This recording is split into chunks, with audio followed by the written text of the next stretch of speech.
Hey everyone, welcome back to Planet Coaster 2. Today we're just going to be taking a look at a build that I completed over the last couple of days. Right now I'm just kind of messing around with different blueprints and generic builds, again continuing to experiment with the ways we can use all of these pieces in a generic way. So this is obviously inspired by the SNS drop tower at Knott's Berry Farm.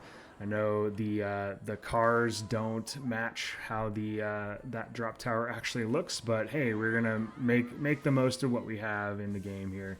I think it looks great. It's convincing. It doesn't check all of the exact boxes, but I'm happy with how it turned out. So let me get out of the peep view here. So longtime viewers of the channel will recognize the Jubilee name here. No, Jubilee Gardens is not coming back, at least at this point in time. Maybe we'll have some builds from that, kind of like we did with the Mr. Twister station over here. But my goal here was, again, just to use the current pieces we have in a more generic manner. And, I don't have anything against the highly themed pieces, primarily because you can use them in so many creative ways versus if we just had a bunch of posts and beams and stuff like that. But I do think that my hope is, I guess, that there's going to be a balance in the development of the game going forward, where we do get some of those theme sets that you might find at like an Epic Universe from Universal, or a Disney type of park, and then mixed in, some more generic pieces that can be used in a number of different ways. So I'm going to pause this real quick. One of my favorite things, though, about this is the ability to attach scenery. I know I talked about this a little bit in my first video with the sign that was on Mr. Twister, but this is a custom sign that I was able to make for these. They look really good, I think, and this is just that text that I think let's see here. Oh, it still drives me crazy that this defaults to blueprints. So it's under the font, and at least I thought it was. Maybe it's text. Yeah, here we go. So this is just this text piece, so you can see that it's text with no background. It would have been difficult for me to fit all of this in one thing, so I decided, if we place this down here, I decided to just make each of them their own letter. So oops.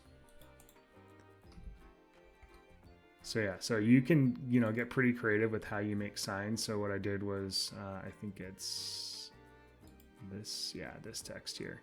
So I did this, and then you can kind of twist them around, make them a little bit wonky as you create different signs and stuff. So very excited about how people are going to use those. I think theme parks and amusement parks have so much signage all over the place, and it's one of the things on the buildings and stuff like that really gives a lot of charm. And so that's such an awesome addition to the game. And then not only that, but then the ability to scale that up and down. So at first glance, the text seems rather large, but then you can really scale it down a lot smaller using that piece. And then the other nice thing was, once I had this together, if you select the entire sign, it's going to close let's do one of these down here that's loading.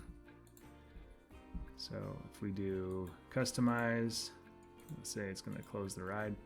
So if I let's select this whole thing here. See, it's going to give me that too, though. Let's do this. That's the only bad part about doing it this way, is they have a rather large hitbox. So let's see. I think that's only that stuff. So we bring this out here, and then you can scale. Again, it gets to a certain point when you try to go too small that it will collapse on itself. But it can go pretty big and still keep all of the dimensions that I have and then same thing, it'll eventually reach a point where it will expand too much. But there's a pretty good range in there where it keeps all of the dimensions that I have on the initial sign here. So that kind of thing is going to be, it's just incredible. Those are the mind-blowing things that make some of the emissions all the more head scratching, but there's a ton of awesome stuff here. And the more that I play, the more optimistic I get about the game.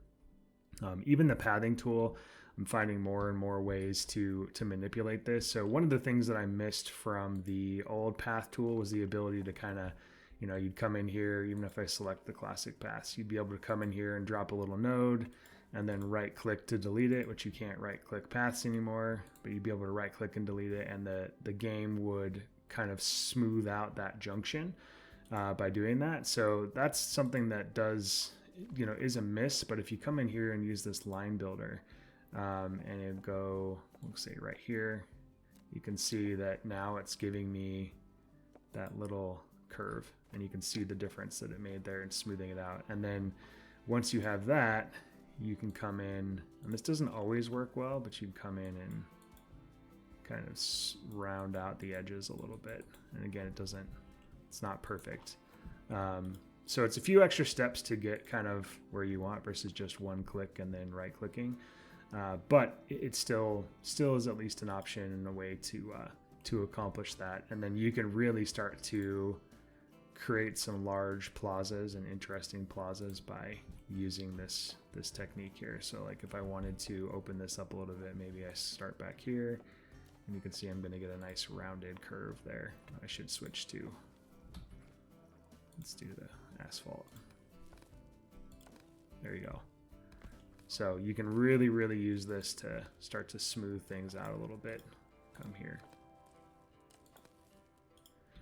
So that, again, there's lots of ways that I think we haven't even fully unlocked to use the pathing tool at this point. And so once I feel like I have, I'm sure people are going to rush to get out a pathing tutorial, but personally, I want to spend a little bit of time really trying to find all of the ways to use it. And then I'll do what I did with Planet Coaster 1, where I'll create a map, put it on the workshop with different sets that you can recreate, and then you can follow along in the video and do it yourself. That's how I learn, is by doing and watching. So hopefully it will help everyone get a head start on being able to use the path tools and manipulate them as much as possible to their benefit. So anyway, this is just going to be a very quick video.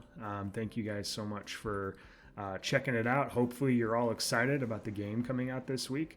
Let me know if you had a full couple of days here to digest different content around YouTube and Twitch and all that. So I'd love to know how you're feeling about the game. Are you still concerned? Are you optimistic?